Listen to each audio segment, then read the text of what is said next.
KBS 1라디오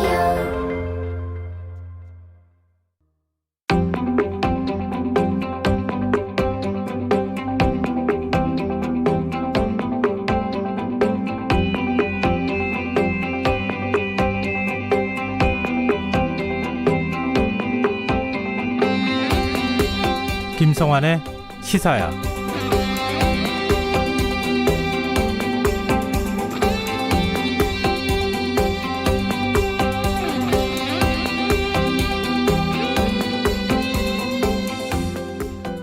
국회의장 직속 자문기구인 국회 국민통합위원회가 국회 도서관 데이터베이스에 등록된 전문가 1,801명을 대상으로 조사한 결과 전문가 10명 중 9명이 우리 사회의 분열과 갈등이 심각하다고 응답했습니다. 그 이유가 무엇인지 묻는 질문에는 정치적 원인을 가장 많이 꼽았다고 하는데요. 청취자 여러분 생각은 어떠십니까? 한국토지주택공사 LH 투기 의혹으로 국민적 공분이 커진 지금 정치권에서 들려오는 소식은 국민들의 마음을 더 답답하게만 합니다. 국정조사, 특검, 국회의원 전수조사 같은 말들이 쏟아지고 있지만 여야 공방 속에 무엇 하나 진전된 것이 없기 때문인데요. 일부 의원들의 부동산 투기 의혹에도 불구하고 정치권은 국회의원 부동산 투기 전수조사조차 합의하지 못하고 있는 상황이죠. 여당을 향해 솔선수범하라고 주장해왔던 국민의힘은 오늘 소속 의원 전원으로부터 전수조사 동의 서명을 받았다고 밝혔지만 지도부 차원의 입장 표명이 나오지 않으면서 또 다른 공방이 이어지고 있고요. 정치권은 투기로 인한 불법 이익을 환수하기 위한 보안입법보다 LH 의혹의 수사 주체, 문재인 대통령 사저 부지 의혹으로 논란을 확산시키면서 상대를 향한 흠집내기에만 열을 올리고 있는데요. 정치권이 이렇게 계속해서 분열과 갈등, 선동과 편가르기에만 몰두한다면 국민들의 분노가 과연 어디로 향하게 될까요? 시사평론가 김성환입니다. 오늘 문재인 대통령이 부동산 적폐청산을 남은 임기 핵심 과제로 삼겠다고 밝혔는데요. 잠시 후 뉴스에서 자세한 내용 살펴보겠습니다. 경북 구미 한 빌라에서 3세 아이가 숨진 사건과 관련해 경찰 수사가 난항을 겪고 있습니다. 숨진 아이의 친모가 외할머니인 것으로 나타나면서 바꿔치기와 관련한 의문이 풀리지 않고 있는데요. 이 문제 어떻게 봐야 하는지 더 깊이 있게 들여다보는 인터뷰 시간에 전문가와 얘기 나눠보겠습니다. 김성환의 시사에는 청취자 여러분의 관심과 참여를 기다립니다. 방송 내용과 관련해 의견이 있으신 분들은 문자 보내주십시오. 당첨된 분들께는 모바일 상품권 보내드릴 텐데요. 참여하실 번호는 샵9730이고요. 짧은 문자는 50원, 긴 문자는 100원의 이용료가 부과됩니다. 콩 게시판을 통해서도 무료로 참여하실 수 있고요. KBS 1라디오 유튜브 채널을 통해서도 실시간으로 시청, 참여하실 수 있습니다. KBS 1라디오 김성환의 시사야. 그럼 지금 시작하겠습니다.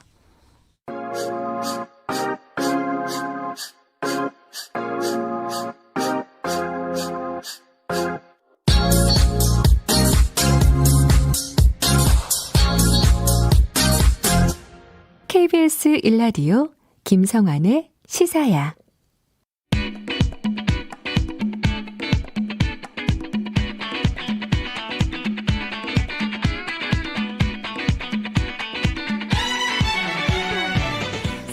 오늘 놓쳤던 뉴스 꼼꼼히 정리해드리는 뉴스야 시간입니다. 김민하 시사평론가 나와 계십니다. 안녕하세요. 안녕하세요. 네. 요즘 미세먼지 굉장히 심하죠? 그렇습니다. 이 밖에 나와 보면은 정말 여의도에 다리를 건너거나 할 때 네. 뿌옇게 보이고 이제 멀리 안 보이는 걸 보면서 정말 심각하다는 걸 느끼는데요.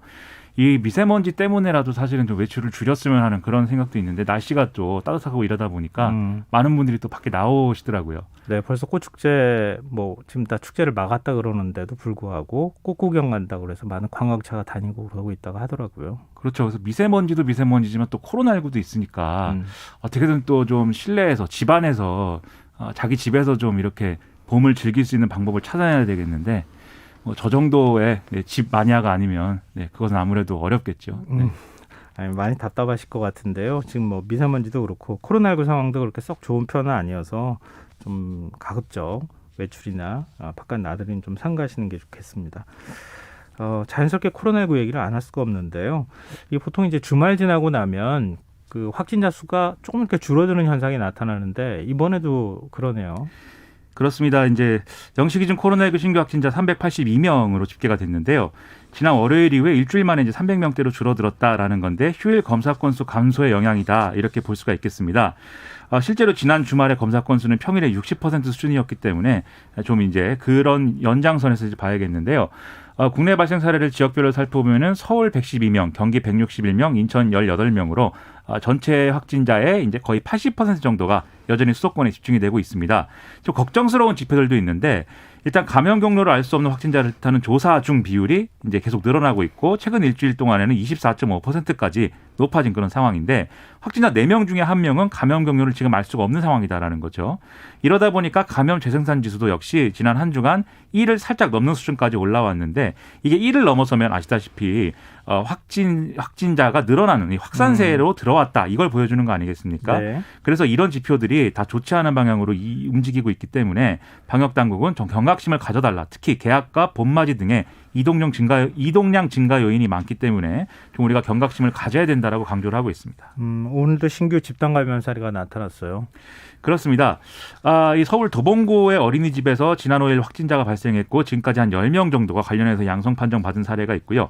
또 평택시 어린이집에서도 지금까지 12명이 감염이 됐습니다. 그리고 이제 수원시 권성구 일가족 그리고 어린이집 관련해서도 지금까지 15명이 추가로 양성 판정받은 사례가 있고요. 경기 이천시 물류센터에서도 13명이 추가로 확진이 된 그런 상황입니다. 그리고 기존 집단 발병 사례에서 추가 확진자가 계속 나오면서 감염 규모가 커지는 사례들이 있는데요. 서울 영등포구 음식점 두 곳의 경우에는 누적 확진자가 이제 49명이 됐고 충북 제천시 사우나 관련 누적 확진자도 27명이 됐습니다. 가장 걱정스러운 데가 경남 진주시 목욕탕을 고리로 한 이제 집단 감염 발생 사례인데요. 네. 누적 확진자가 지금 엿새 만에 168명으로 늘어난 상황이어서 지금 진주시는 목욕탕 주변 아파트 주민들까지 대상으로 해서 코로나19 검사를 진행하고 있는 상황입니다.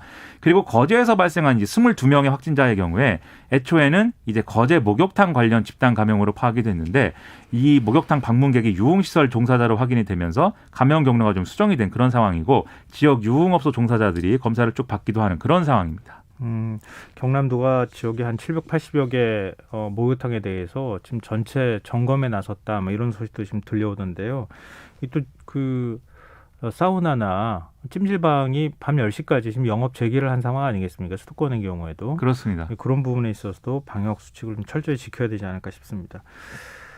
그리고 이 여의도의 한 백화점에서 코로나19 확진자가 나왔던 사실이 뒤늦게 알려졌다고요?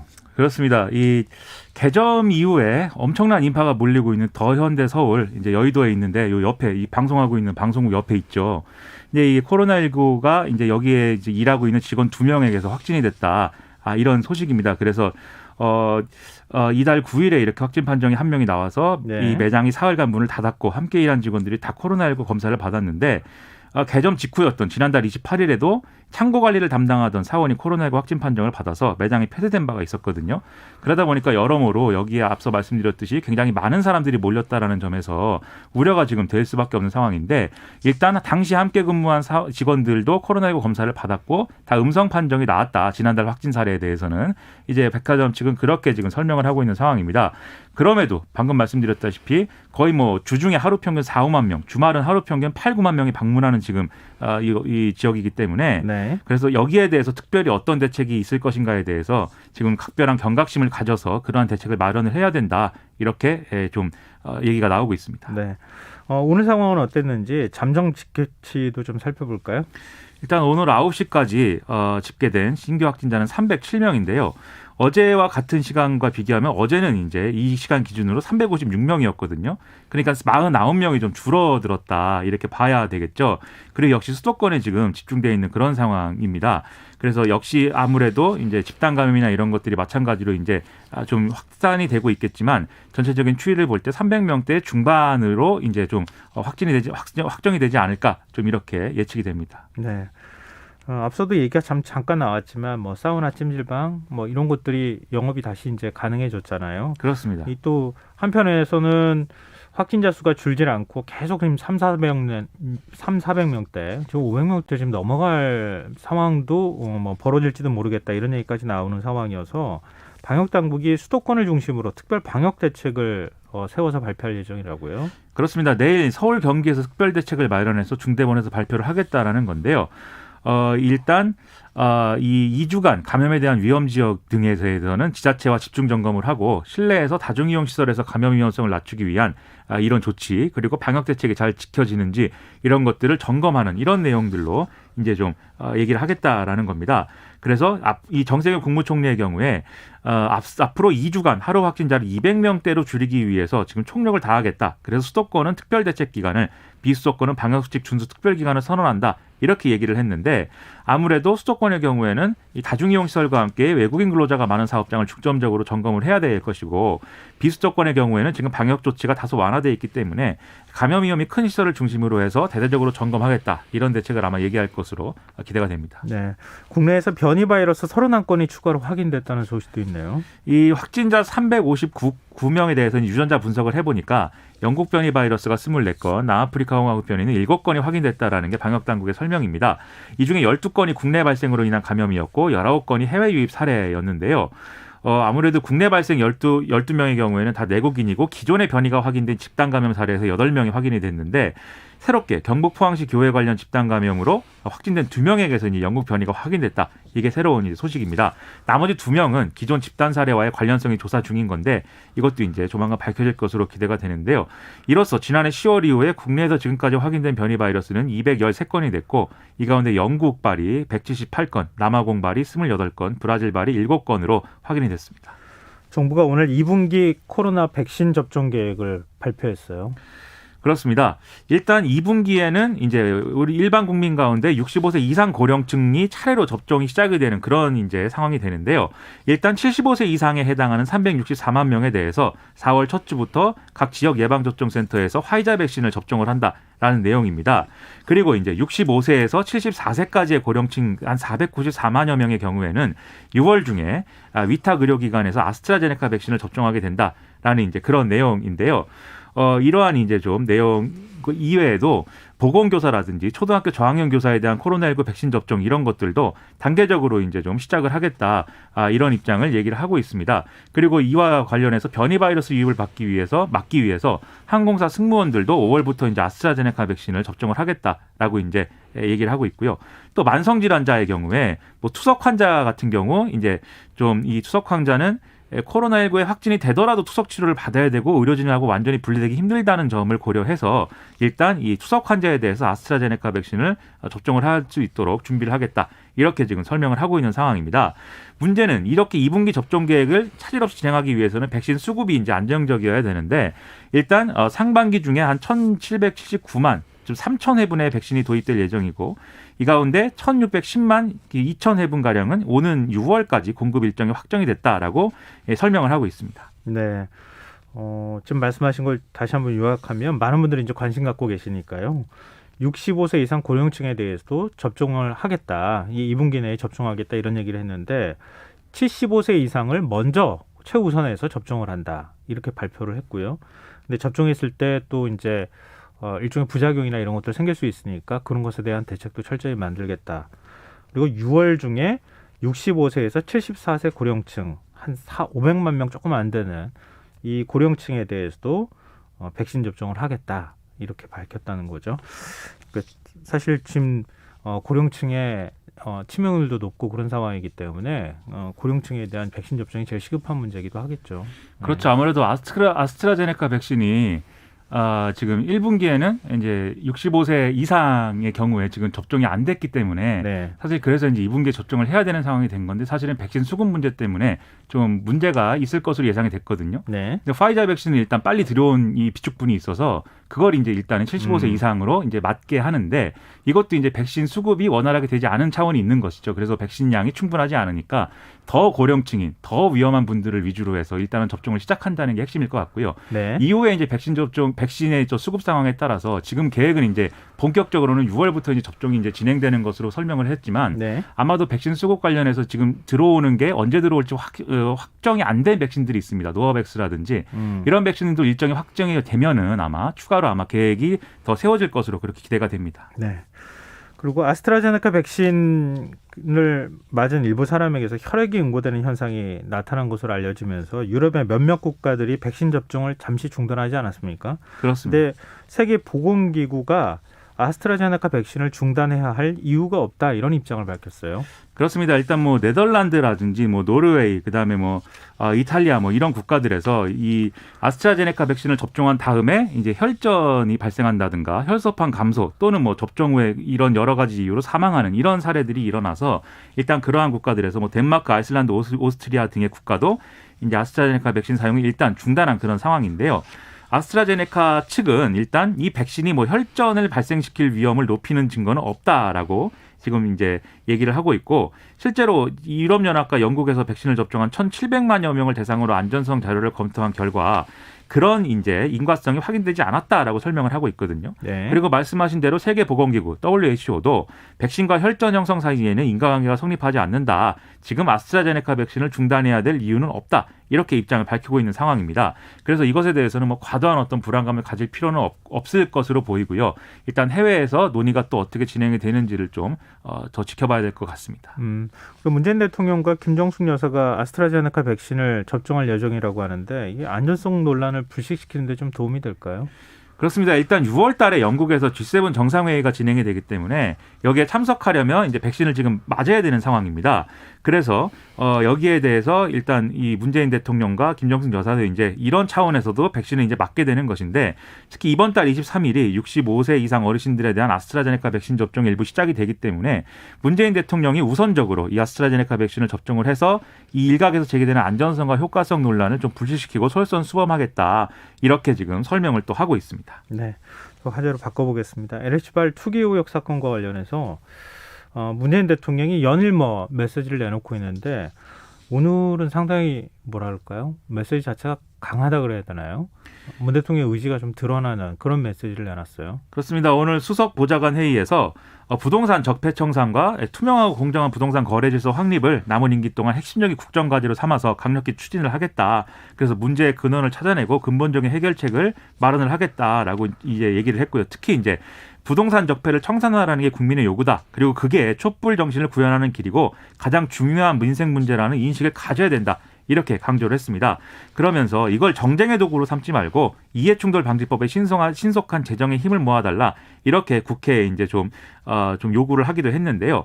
무엇보다도 이제 좀 지금 이제 공공주도용 부동산 공급 대책은 흔들리지 않고 추진하겠다라고 얘기를 했고, 국회도 좀 이것을 뒷받침하는 입법에 속도를 내달라, 이렇게 얘기를 했습니다. 문 대통령이 촛불 정신까지 언급하면서 이렇게 메시지를 내는 것 어떻게 해석해야 됩니까? 일단 실제로 여론조사 등의 지표를 이제 보면은 LH 사건 때문에 상당히 국정 운영의 동력이 상당히 좀 상실되고 있다, 이런 측면이 분명히 확인이 되거든요. 네. 그리고 그렇기 때문에 더더욱 이제 강력한 메시지를 발산할 수밖에 없는 그런 측면이 있고, 두 번째로 강력한 메시지인 것을 넘어서 이것이 이제 이 정부의 어떤 정체성이고 어떤 근본적인 어떤 처방을 요구하는 일이다라는 걸 분명히 하면서 네. 그냥 어물쩍 넘어갈 수 없다라는 그러한 의지를 또 분명히 밝혀야 될 필요성도 있었던 것으로 보입니다. 그리고 이제 이 어떤 공학적인 측면을 보자면 지금 이 LH 관련 의혹이 앞으로 지금 선거도 앞두고 있고 상당히 악영향을 주고 있는 측면이 있지 않습니까? 그런 상황에서 지금 기존 지지층도 어쩌면 좀 흔들릴 수 있는 그런 상황인 것인데, 아무래도 촛불 시위, 촛불 전국을 얘기를 한다든지 적폐청산이라는 이러한 구호를 얘기한다든지 하는 것은 결국은 이제 지지층에게 이거는 우리가 함께 막아야 된다라는 메시지를 또 주는 그러한 효과도 있을 수가 있기 때문에 이러한 정치적인 맥락까지 좀 고려한 그러한 언급이 아닌가, 좀 이렇게 좀 해석이 됩니다. 네. 말뿐이 아니라 행동으로 옮겨야 되는 게 중요할 테니까. 그렇습니다. 그런 면에서 정세균 국무총리의 입장도 상당히 주목이 돼요. 그렇습니다. 정세균 국무총리도 연일 이렇게 강한 어떤 입장을 피력하고 여러 가지 대책을 거론하고 있는데요. 기자들과 간담회에서 이 최근 불거진 LH 사태는 불공정의 표본일 수 있다. 이번 기회에 바로 잡아야 된다. 또 공직사회의 기강을 바로잡는 계기도 돼야 된다. 이런 사각지대가 만연해 있다고 하면 이것은 안 된다. 그래서 국민들이 됐다, 그만해라 말할 때까지 계속 담대하게 끝까지 추적하고 파헤치겠다, 이렇게 강조를 하기도 했고요. 공직사회 공기업만의 문제가 아니라 뭐 떴다방이라든지 이런 것들은 시장 교란 행위고 이런 것들도 다 뿌리 뽑아야 된다. 그래서 수사력을 적절히 배분을 해서 급한 것부터 해나가겠지만 이번 기회에 정말로 이 부조리를 척결하는 계기로 삼아야겠다고 생각하고 있다, 이렇게 밝혔습니다. 네. 어제 정부가 LH 직원들의 땅 투기 의혹과 관련해 후속 대책을 내놓기도 했죠.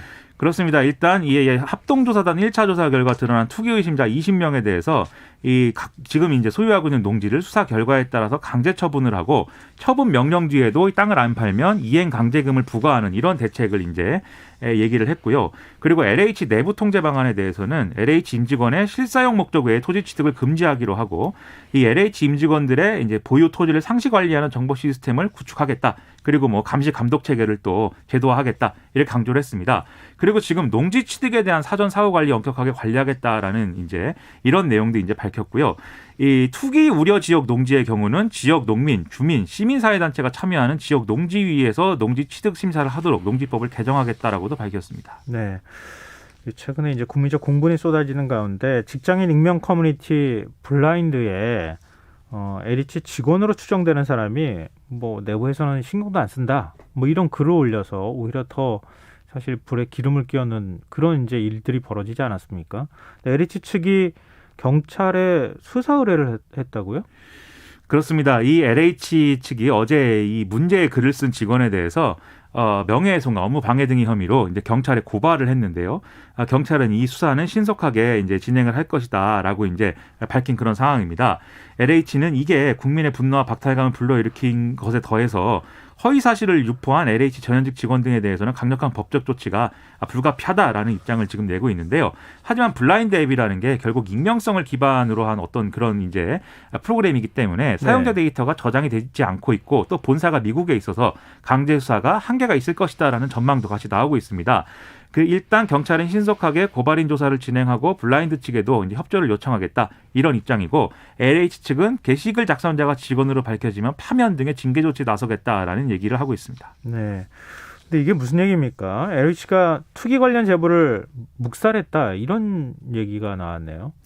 그렇습니다. 이 국회 국토교통위 소속 국민의힘 김상훈 의원실의 자료에 따르면 작년 7월 말에 LH의 이제 부조리 신고를 받는 그런 이제 기구에 개발 토지에 대한 정보를 이용한 부적절한 행위라는 제목의 제보가 접수가 됐는데 네. 퇴직한 직원이 LH에 재직할 때 개발되는 토지에 대한 정보를 미리 파악을 해서 부인, 이제 제3자의 이름 이렇게 토지를 사들였다 이런 이제 내용이고 실제 네. 땅을 산 투기자의 이름과 주소 이런 것들도 다 소상히 좀 명시되어 있고 또 이 제보자가 이 관련자 소유의 등기부 등본까지 확인했다 이런 내용까지 다 적어서 이제 제보를 했다 이런 얘기인데. 그런데 LH 측은 당시에 퇴직 직원 관련 사항은 규정에 따른 감사 대상에 해당하지 않는다라는 이유로 이 신고는 자체적으로 그냥 종결했다라고 이제 얘기를 하고 있습니다. 그래서 결론적으로 재직 시 얻은 정보라도 일단 퇴직하면 지금 조사 대상이 아니고 제재 규정조차 내부에 없었다라는 그런 허점이 또 이 사례에서 드러났다 이렇게 볼 수가 있는 거죠. 이게 뭐랄까요? 현직 직원에 관한 것만 감사를 할 수 있겠죠. 그건 뭐 너무나 당연한 얘기일 것 같고요. 전직 직원이 그렇게 했다 하더라도 그러면 현직 직원은 그럴 가능성이 없을까? 이 부분에 대해서 생각을 하라고 지적하는 거 아닙니까? 그렇습니다. 그리고 꼭 뭐 이 전직 직원이기 때문에 우리는 LH라는 회사이기 때문에 권한이 없습니다. 이걸 넘어서서 어쨌든 공공기관이기 때문에 예를 들면 이런 사례들을 가지고 수사 의뢰를 한다거나 또는 여러 가지 의심되는 사안에 대해서 관련된 어떤 조치를 취할 수 없는지 이런 내부 것들을 점검을 할 수도 있는 거죠. 그렇죠. 검토해 볼 필요가 있는 것인데 그냥 늘상 있는 얘기처럼 이것도 퇴직자에 대한 얘기다라고 넘어간 것처럼 보여서 왜 이런 일들만 계속해서 연이어서 일어난 것인지 상당히 좀 의아합니다. 정부 합동특별수사본부가 투기 제보를 받는 신고센터를 운영한다고요? 그렇습니다. 오늘부터 이제 신고센터를 열고 투기 의혹 관련 제보를 받는다는 건데요. 신고 전화번호가 02-3150-0025라고 합니다. 근데 평일 아침 9시부터 밤 9시까지 신고가 가능하기 때문에 지금은 전화하셔도 아마 신고가 안 될 것 같고 토요일의 경우에는 오후 6시에 신고 접수가 마감된다고 하니까 혹시라도 LH 직원의 부동산 투기 의혹을 알고 있으시다면은 여기에 이제 제보를 해주시면 된다 이런 거고요. 신고 대상은 공무원이나 공공기관 직원의 이제 내부 정보 부정 이용 행위, 부동산 투기 정황, 부동산 시장 교란 행위 이런 것들이다라고 지금 얘기를 하고 있습니다. 네. 그런 칼럼을 제가 봤는데요. 왜 이번에 제보가 시민단체로 갔을까? 언론한테 오지 않고 이걸 칼럼으로 쓰신 분의 글을 제가 읽었는데 교수님이 쓰셨죠, 네. 네. 언론도 왜 이런 제보들을 못 받는 걸까? 이런 생각도 한편으로 해보게 됩니다. 그리고 지금 검찰이 수사할 거냐, 경찰이 수사할 거냐, 정치권에서 계속 그게 논란이 있었잖아요. 특히 보수 야당 쪽에서 검찰이 수사하도록 해야 된다. 이렇게 얘기를 또 하고 한편에서는 누가 수사하든 무슨 상관이 있느냐 수사만 잘하면 되지 또 이런 얘기를 하기도 했었는데 대검이 부동산 투기사범 수사협력단을 설치를 한다고요? 그렇습니다. 이 대검에서 이제 3기 신도시 관할 검찰청에 부동산 투기 전담 부장검사 7명과 회의를 진행을 해서 대검에 20명 규모의 수사 협력단을 설치해서 경찰하고 협력 체계를 구축하기로 했습니다. 그리고 경찰이 송치한 사건 중에 검사가 수사할 수 있는 직접 수사를 할 수 있는 사건이 있으면 적극 수사하기로 그리고 그러한 컨트롤 타워 역할을 이 수사 협력단에서 하기로 이제 그 의견을 모았고요. 그리고 박범계 법무부 장관 주재로 고검장 간담회도 이제 열렸는데 이 간담회에서 앞으로 이제 이런 부동산 투기 사범 등에 대해서 어떻게 대응할 것이냐를 주로 이제 좀 논의를 했다고 합니다. 그런데 이 자리에서 고검장들은 일단 지금의 어떤 검경의 유기적 협력 체계가 필요한데 이걸 하기 위해서는 시행령 개정 등의 이 검경 수사권 조정에 대해서 보완이 좀 필요하다 이렇게 건의를 했다고 하고요. 여기서 박범계 장관은 업무 추진에 참고를 하겠는데 지금 단계에서는 현재 시행 중인 이 시스템의 안착과 범죄 대응에 최선을 다해달라고 당부를 했다고 합니다. 네, 알겠습니다. 이게 뭐 검경 어느 쪽에 수사를 맡길 거냐 이 논란을 좀 잠재우는데 어느 정도 역할을 좀 했으면 좋겠어요. 자꾸 이거 가지고 싸우는 그런 모양 그렇게 썩 보기 좋아 보이지는 않습니다. 그렇죠. 가능하면 모든 수사 역량을 어떻게든 동원하는 그렇죠. 것이 필요하고 그것이 핵심인 것이지 검찰이 안 하면 이건 아무도 수사를 못하는 것처럼 지금 얘기를 하면서 오히려 경찰이 할 수 있는 수사까지도 여러모로 논란이 휘말리게 하는 것은 제가 볼 때는 좀 비효율적이 아닌가 이런 생각이 좀 듭니다. 네, 일단 수사를 잘하는 모습을 보여줬으면 좋겠습니다. 지금 여러분께서는 KBS 라디오 김성환의 시사회와 함께하고 계십니다. 계속해서 뉴스야 이어가겠습니다. 지금 LH 직원 투기 의혹과 관련해서 뭐 지금 민심이 요동치고 있다 이렇게 봐도 될 정도로 지금 여론조사 결과가 출렁거리는 현상이 나타나고 있는데요. 지금 4월 보궐선거 서울시장 보궐선거를 앞둔 뭐 민주당 뭐 물론 부산시장 보궐선거도 있지만 국회의원 전수조사를 제안하지 않았습니까? 근데 오늘은 조사 대상을 선출직 공무원과 재보선 후보로 확대하자 이런 제안을 냈어요. 그렇습니다. 오늘 이제 김태년 원내대표가 회의에서 지난주에 국회의원에 대한 전수조사를 제안을 했는데 국민의힘이 이런저런 조건을 얘기를 하면서 거부하고 있다라면서 이참에 국회의원뿐만 아니라 자치단체장, 광역시도의원, 기초의원 이런 선출직에 더해서 재보선에 출마한 모든 후보자와 그 직계의 가족까지 전수조사하자라는 추가 제안을 했습니다. 이 제안의 맥락은 지금 현재 여당의 선출직 공직자가 국민의힘보다 많기 때문에 정적 유불리를 떠나서 투기의 어떤 그런 것들을 발본색원하겠다는 의지를 보여주기 위한 뭐 이런 것인 건데요.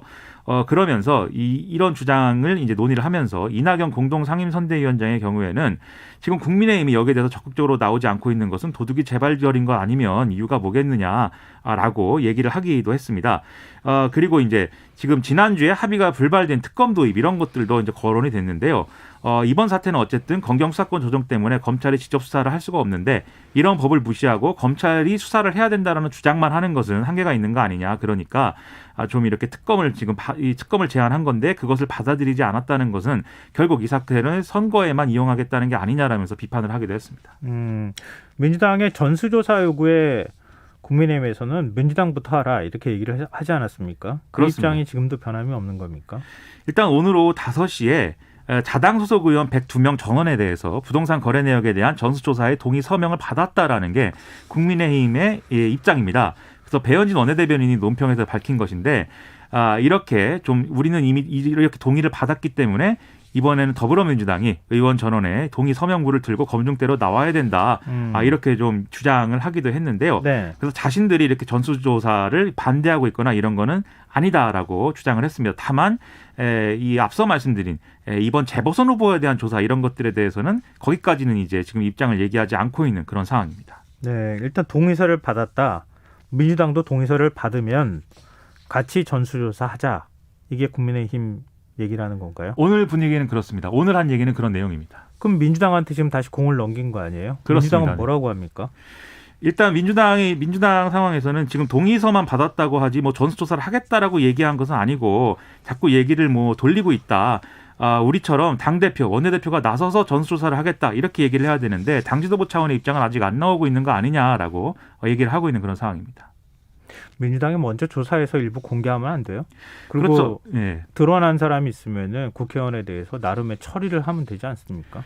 그렇습니다. 남에게 제안을 했는데 그들이 제안을 받지 않는다고 해서 우리도 안 하겠다 이렇게 얘기가 되면 안 되는 거죠. 그래서 국민의힘이 받지 않으면 우리라도 먼저 하겠다 이런 자세로 사실은 이 문제를 접근을 해야 국민들도 뭔가 여당이 이 문제를 해결할 의지를 가지고 있구나 이렇게 생각을 할 수가 있는 것이지 그렇지 않고 정치권에서 사실 전수조사 얘기가 나온 지 뭐 어제 나온 게 아니지 않습니까? 네. 한참 됐는데 사실 계속 이렇게 서로 뭐 폭탄 돌리기 하듯이 누가 봐도 의지가 없는 것처럼 보이게 하는 이런 행보만 거듭하는 것은 오히려 신뢰를 잃는 방식인 것이지 지금 상황에 도움이 안 되는 거 아닌가 이런 생각입니다. 네.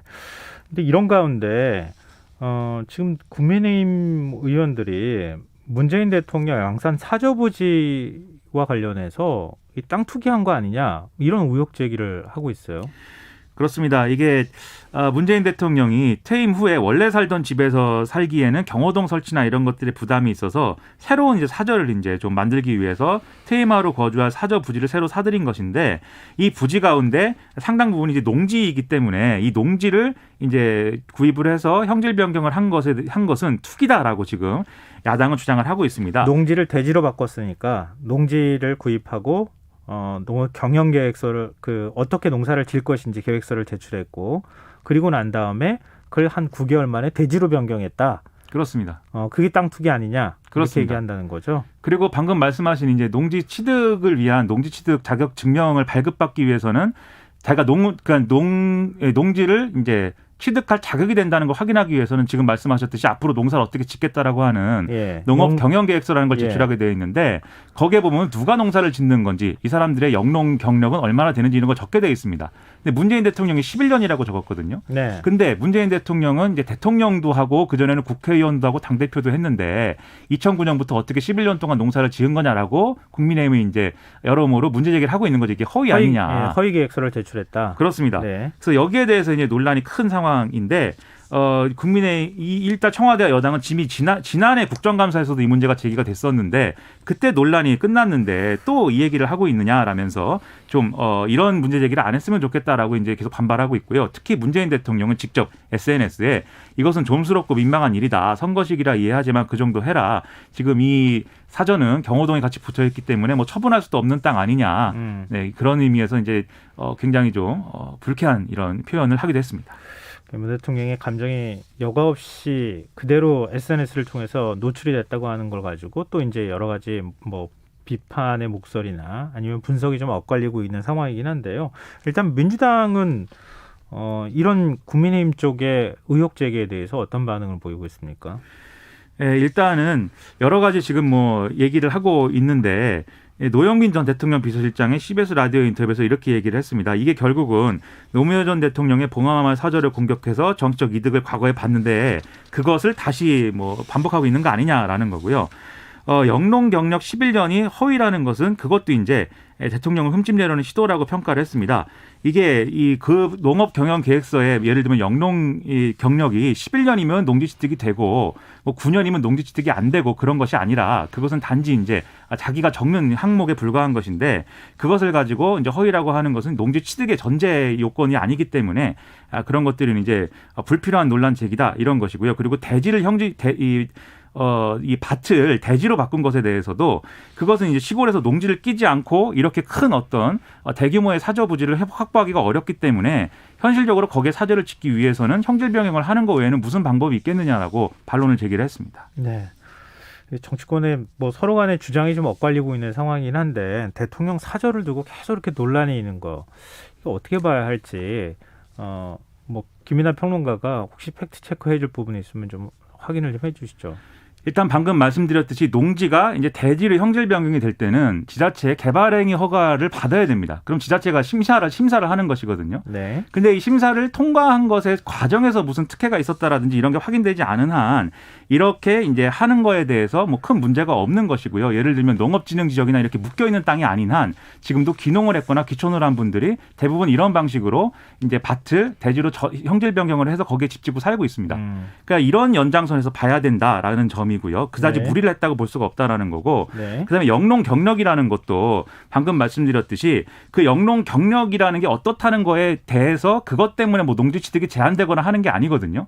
여기 농지법에 보면은 농업 경영을 하거나 할 사람이 농지를 취득할 수 있게 돼 있기 때문에 앞으로 할 사람이라고 한다는 것은 영농 경력이 없는 경우도 포함되는 거 아닙니까? 그래서 농업 경영 계획서에 사실 영농 경력이 없다고 써도 큰 문제는 안 됩니다. 다만 이제 지자체가 나중에 예를 들면 여기서 실제로 농사가 지어지고 있는지를 확인을 한다거나 이럴 때는 이제 그게 기준이 돼서 이런 데부터 좀 보자 이렇게 될 수는 있겠지만 그거 자체가 뭐 큰일은 아니고 그리고 문재인 대통령이 또 과거에 2009년에 이제 노무현 전 대통령 서거하고 나서 양산에 내려가서 사실 농사를 지었던 사진도 있고 그 당시 다 기록도 있고 하거든요. 그런 점을 고려할 때 영농 경력 11년 이게 이제 큰 문제인 것은 아니다라고 이제 보입니다.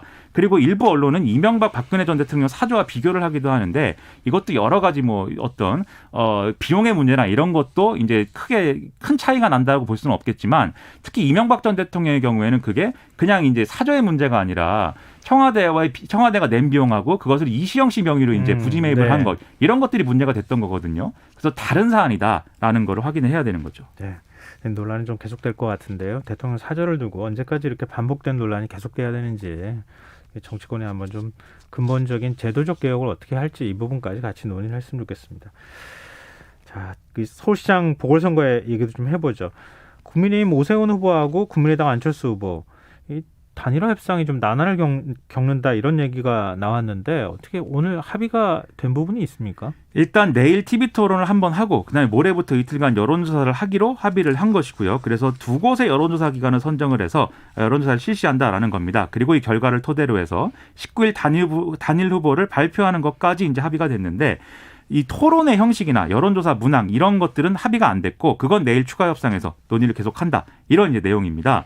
그리고 지금 이제 두 후보 간의 충돌이 빚어진 부분이 안철수 후보가 이제 윤석열 전 총장까지 포함해서 더 큰 뭐 2번이 되도록 하겠다라는 의지를 밝히고 있는 상황이긴 하지만 오세훈 후보 측은 안철수 후보로 단일화가 될 경우에는 이게 대권까지 가는 과정에서 야권 분열의 씨앗이 될 것이다. 이렇게 얘기를 해서 재보선 이후에 이제 정계 개편 논의가 어떻게 진행될 것이냐 이 주도권을 가지고도 충돌을 벌이고 있는 그런 상황이었거든요. 네. 근데 오늘 일단 서울시장 후보 단일화 비전 발표가 진행이 됐는데 이 자리에서 일단 오세훈 후보가 그간의 얘기에 대해서 사과를 하는 모습을 보여서 일단은 그러한 충돌은 봉합이 된 상태입니다. 네, 일단 여론조사를 통한 단일화에는 어느 합의를 했다. 그렇습니다. 실제로 여론조사하고 단일화한 어떤 후보가 이기는지 결과까지 좀 봐야 될 것 같아요. 그건 19일 날 발표한다고 하죠. 그렇습니다. 네. 네.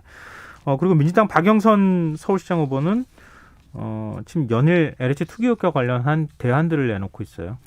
그렇습니다. 지금 정부가 2차 조사를 진행하고 있지만 친인척이나 지인을 내세워서 차명으로 이제 투기를 한 사람들은 밝혀내기 어렵기 때문에 토지 소유자를 전수조사해가지고 차명 투기 연루자의 자금 축적 흐름을 낱낱이 추적을 해야 된다라고 어제 기자회견을 열고 밝혔는데요. 사실상 이런 방식으로 사실은 수사를 또 진행하는 게 필요한 상황이어서 이러한 이제 제안을 어떻게 또 소화를 할지가 관건이겠습니다. 네. 하여튼 뭐 지금 그 선거를 바로 앞둔 상황에서 이런 부동산 문제가 나와서 여러 가지로 하여튼 여론이 많이 흔들리고 있는 건 맞는 것 같은데요. 상황을 좀 지켜보도록 하죠. 오늘 뉴스에 여기까지 하겠습니다. 지금까지 김민하 시사평론가였습니다. 고맙습니다. 고맙습니다.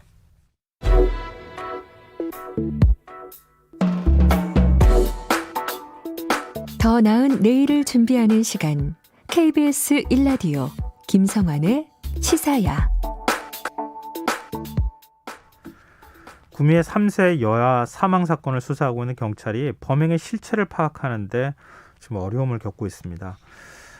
애초 외할머니로 알려졌다가 친모로 DNA 검사 결과 확인된 여성을 조사하기 위해 프로파일러를 투입하고 거짓말 탐지기 조사를 진행했지만 수사에는 별다른 진전이 없는 상태인데요. 한국형사정책연구원 승재현 연구위원 연결해서 이번 사건 의문점에 대해서 어떻게 우리가 이해하면 좋을지 얘기 나눠보도록 하겠습니다. 연구위원님 안녕하십니까? 네, 안녕하십니까? 네, 아마 사건 접하신 분들은 좀 놀라시기도 하고 네. 좀 충격을 받기도 하셨어요. 우선 네네. 전문가로서 이번 사건을 어떻게 보셨습니까?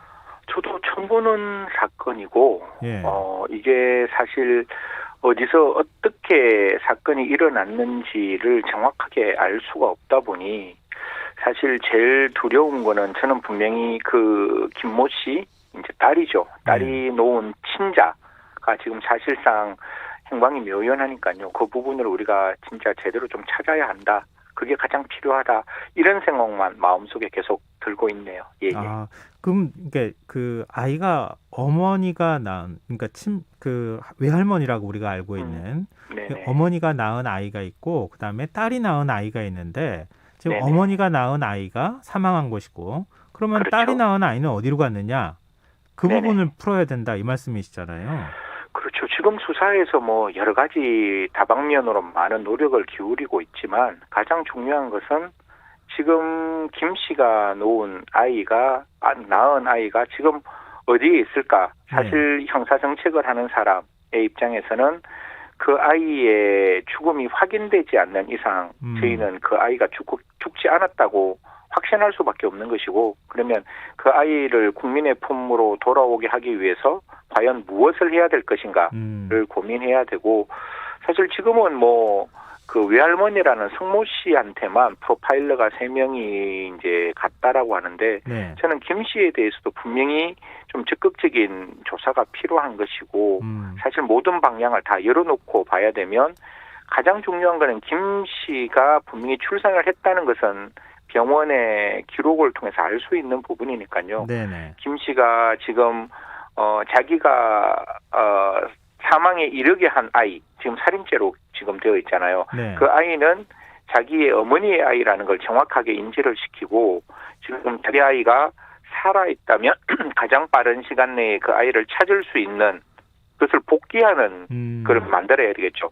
아이가 출생 시부터 사망 시까지 김 씨가 석씨와의 관계에서 어떤 일이 있었고 어느 시점에서 아이가 사실상 바꾸어치게 될 수 있는 가능성이 있었는지 뭐 일부 언론에서는 출산 산후조리원이 이제 나오고 난 다음에 성모 씨 집에 잠시 이제 그 출산 조리를 하는 과정이다 이렇게 네. 이제 나오고는 있는데요. 네. 좀 더 그 부분이 정확해져야 이 아이를 찾는 데는 가장 중요하다라는 점을 말씀드리고 싶습니다. 네. 그럼 조금 더 세부적으로 말씀을 좀 네네. 나눴으면 좋겠는데요. 이 네네. 외할머니에 대해서 거짓말 탐지기 검사를 했다고 하는데 네네. 핵심 질문에서는 거짓이 나왔다고 해요. 거짓 반응이. 네. 이 네네. 어떤 의미로 이해해야 됩니까? 사실 뭐 DNA 검사에서 사망한 아이가 지금 성모 씨의 친자라는 게 확인이 되었기 때문에 사실 네. 거짓말 탐지기는 그 친모가 부인하고 있는 진술을 좀 무너뜨리기 위한 과학적 기술의 방법인 것이지 그것이 거짓이 나왔다는 건 너무 당연한 일이겠죠. 왜냐하면 거짓말 탐지기보다 훨씬 더 정확하고 훨씬 더 객관적이고 훨씬 더 과학적인 DNA 검사에서 이미 성모 씨가 이 사망한 아이의 친모라고 나왔기 때문에 거짓말 탐지기라는 것은 뭐 이거 시청자분들이 혹시나 오해하실까 봐 좀 깊이는 말씀 못 드리는데 법원에서 뭐 예외적으로 증거 능력이 인정되지 그 이외에는 정황정보로 증거 능력이 인정되고 거짓말 탐지기의 정확도가 매우 높다고 할지라도 DNA보다는 분명히 낫거든요. 그래서 네. 보통 피의자가 진술할 때 그 진술에 압박을 하기 위해서 거짓말 탐지기를 많이 사용하는 건데 지금 제가 봤을 때 성모 씨의 진술은 다른 거는 몰라도 적어도 자기의 삶의 근원이 무너진다는 생각을 하고 있는지 예. 처음부터 끝까지 다 딸의 아이고 나는 아이를 놓지 않았다라는 이야기를 하고 있기 때문에 제가 봤을 때 거짓말 탐지기가 거짓이 나왔다라고 밀어붙인다 할지라도 성모 씨가 과연 자기 진술을 번복할지는 좀 의문이다. 그래서 가장 중요한 것은 아이를 출생했다는 증거가 될 수 있는 뭐 출산 시에 있었던 사람 혹은 친부를 찾는 게 가장 중요하다 이런 말씀을 드리겠습니다. 아, 근데 보통 이제 DNA 검사 결과, 유전자 검사 결과가 나오면 부인하다가도 인정을 하잖아요. 일반적인 상식으로 그렇죠. 보면. 예. 지금 거짓말 탐지기에서는 대부분 횡설수설하다가 핵심 질문이라는 게 결국 당신 딸이 맞습니까? 그렇죠. 이 그렇죠. 부분 아니겠습니까? 네네네. 끝까지 다 거짓으로 지금 얘기를 하고 있다는 거죠. 네. 이 심리적인 부분들 어떻게 이걸 해석을 해야 될지. 참 이 부분도 제가 뭐 이렇게 전화상으로 말씀드리기가 좀 조심스러운 게 제가 성모 씨하고 좀 뭐 얼굴이라도 보고 이야기도 좀 하고 사건의 기록의 전 취지를 봤으면 조금 더 정확하게 말씀을 드릴 수 있는데 그냥 제가 가지고 있는 단편적인 어떤 그 퍼즐을 맞춘 그 생각으로는 네. 아까 제일 처음에 조금 말씀드렸지만 기본적으로 부적절한 관계에서 이제 아이가 출산되고 그 아이가 출산되었기 때문에 그러한 사실이 알려지면 분명히 성모 씨의 과거와 현재는 지워질 수밖에 없는 사정이 되는 것이고 네. 조금 더 무서운 생각은 분명히 그 김 씨가 아이를 낳았고 그 다음에 석 씨도 이제 아이를 출산했다. 네. 그런 과정에서 지금 우리가 추정하는 것은 석 씨가 김 씨가 낳은 아이와 바꿔치기 했기 때문에 예. 그러면 여기서 우리가 하나 알 수 있는 거는 김 씨가 낳은 아이를 석 씨가 바꾸었다면 그럼 김 씨의 그 진짜 아이는 예. 어디 있을까라는 게 가장 궁금한 거잖아요. 네. 그럼 이제 두 번째 질문. 여기서 석 씨가 낳은 아이는 사망했지만 김 씨가 낳은 아이의 행방은 묘연하다면 만약에 앞에 있는 진술이 무너지면 뒤에 있는 진술에 바로 붙어서 질문이 나올 거 아니에요. 당신이 바꾸치기 한 김 씨의 친자는 어디 있느냐. 네. 그럼 김 씨의 친자까지 석 씨가 행동한 반경 속에서 어떤 범죄가 저는 살아있기 때문에 이 말씀을 못 드리는데 있다고 생각하기 때문에 어머니가 거기서 또 딸이 하나의- 낳은 아이도 어떻게 했을 가능성. 예. 예. 그러면 뒤에 있는 사건을 자기가 자백을 해야 되는 거잖아요. 앞에 있는 이야기를 함으로써 뒤에 있는 사건까지 연관되어 있으면 예. 사실 한 명의 생명과 관계되는 것이 아니라 뒤에 있는 생명과도 관계된다면 사실 이 부분에 대해서는 부정을 할 수밖에 없지 않을까. 그래야 견딜 수 있는 게 아닌가라는 생각을 하는 거죠. 근데 큰 그림처럼 이렇게 말씀해 주셨는데요. 좀 납득이 안 네네. 되고 이해가 안 된다고 할까요? 그렇죠. 이제 어머니라고 하네. 네네. 성모 씨의 남편은 경찰 조사를 받을 때 아내의 네. 임신과 출산을 몰랐다 이렇게 또 얘기하고 있어요. 네, 그 부분도 제가 석 씨의 남편의 진술의 신빙성을 많이 여쭤보시길래 우리가 신빙성을 부정하려면 그게 거짓말일 때 그 사람에게 이익이 주어져야 되는 거거든요. 네. 그래야지 사람은 이기적인 동물이라서 거짓말을 하게 되는데 지금은 석 씨가 부적절한 관계에서 아이가 출산했는 게 명확하잖아요. 왜냐하면 그게 지금 결혼하고 있는 그 남편의 DNA와 맞지 않기 때문에 네. 그러면 그 석 씨의 남편의 입장에서는 석 씨 편을 들 이유가 없어요. 예. 분명히 나의 부인이 부적절한 관계를 가졌다면 그 부인과 그 남편은 반대편에서 시선을 바라볼 건데 네. 거기서 굳이 그 부인의 그 말의 신빙성을 더 강화시켜주기 위해서 남편이란 사람이 나도 그 임신한 거 못 봤어요. 네. 그거는 그 석 씨의 진술이 맞아요라고 이야기할 이유가 없어요. 그래서 저는 석 씨와 그 남편이 우리가 생각하고 있는 그냥 평범한 부부 관계가 아니라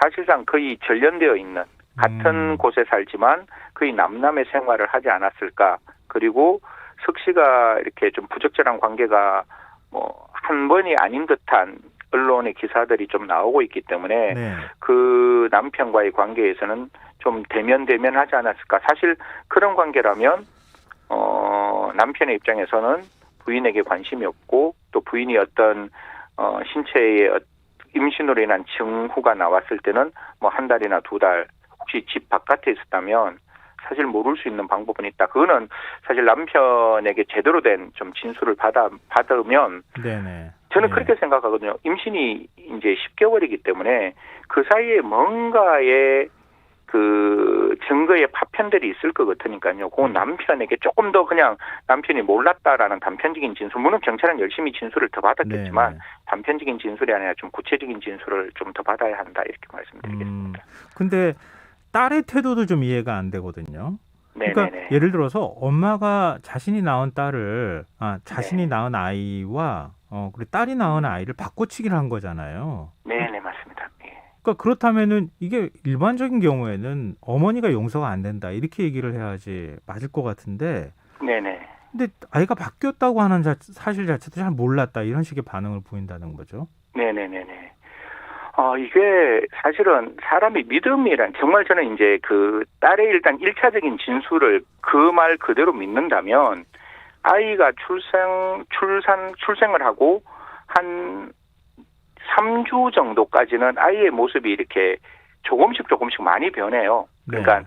처음에 출산하고 일주일 동안은 이제 그 인부의 몸 안에서 많이 이렇게 부어 있는 모습. 또 이렇게 굉장히 충혈되어 있는 모습이 한 1주에서 1주 반 정도가 지나가고 그 다음부터 아이가 이제 우리가 흔히 말하고 있는 피부색이 돌아오고 그 피부색이 돌아오면서 이제 어느 정도 아이의 이제 그 부모와 친밀 관계가 만들어지는데 네. 산후조리원에서 아이와 24시간 같이 있게는 않을 거란 말이에요. 그리고 그 아이의 얼굴만 바라본 게 아니니까. 네.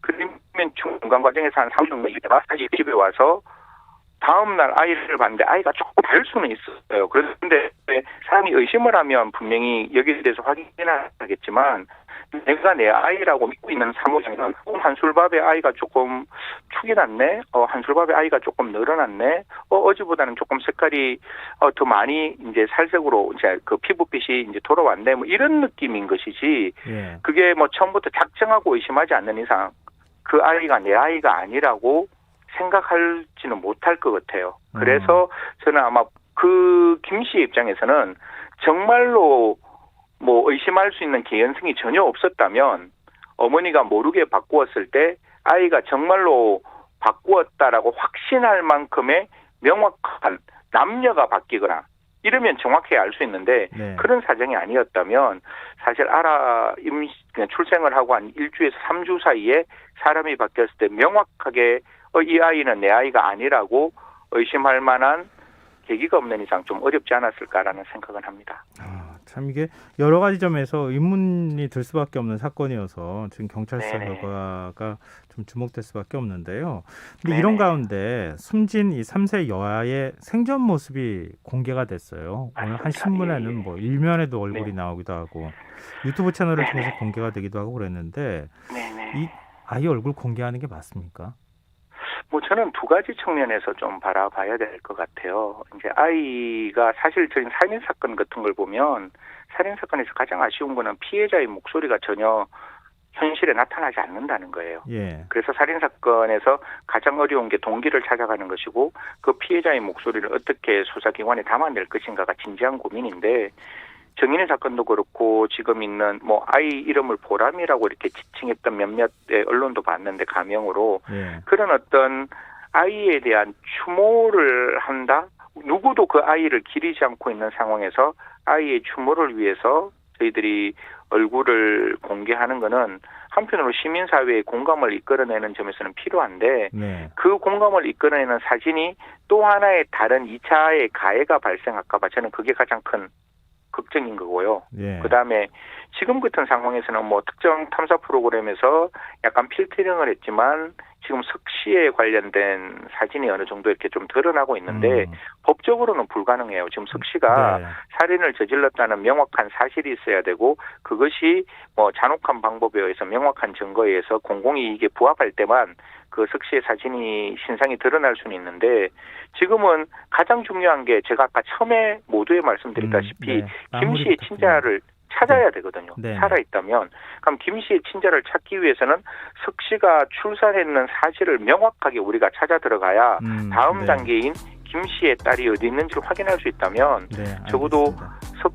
지금 아이의 생명이 가장 중요하다면 네, 석 씨에 알겠습니다. 대한 마무리. 사진 공개 네. 한 번 정도는 생각해 볼 필요가 있지 않을까라는 네, 생각합니다. 알겠습니다. 오늘 말씀 고맙습니다. 네네, 감사합니다. 네, 고맙습니다. 지금까지 한국형사정책연구원 승재현 연구위원이었습니다. KBS 라디오 김성환의 이사 1분 순서는 여기서 마무리하겠습니다. 저는 11시 정각 2부에 다시 오겠습니다.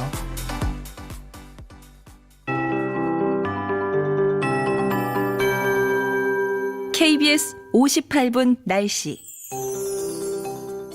현재 전라도와 제주도 지방에서 곳에 따라서